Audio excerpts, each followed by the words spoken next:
Hello കൂട്ടുകാരെ, വെയിൽ തെളിഞ്ഞപ്പോൾ rose നിറയെ പൂക്കൾ ഉണ്ടാകാൻ തുടങ്ങി. കണ്ടോ? ഒരു ചട്ടി പല സൈസ് റോസ് നട്ടാണേ. കേട്ടോ, നല്ല രസമല്ലേ? ചുവപ്പ് കളർ, നല്ല കടും റോസ്. ഇത് 2 കളറാണ്. റോസും ഉണ്ട്, താഴ്ഭാഗം കണ്ടോ വേറെ കട്ടും ചുവപ്പ്.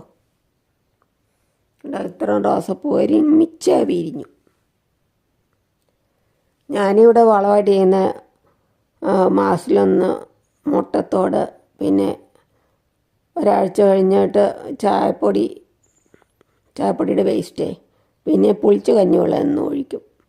ഇന്നത്തെ നാളെ രാവിലെ അങ്ങനെ എന്നും കഞ്ഞിവെള്ളം ഒഴിക്കും, നേർപ്പിച്ച്. നിറയെ റോസപ്പൂ ഉണ്ടായി. നല്ല വെയിലത്താണ് വെച്ചേക്കുന്നത്. ഇത് വേറെ സൈസ് റോസപ്പൂ, കാണാൻ ഭംഗിയുണ്ടല്ലേ? ഇത് ലേശ അല്ലിയേ ഉള്ളൂ, ഇതളുകൾ കുറവാണ്. താങ്ക് യു കൂട്ടുകാരെ.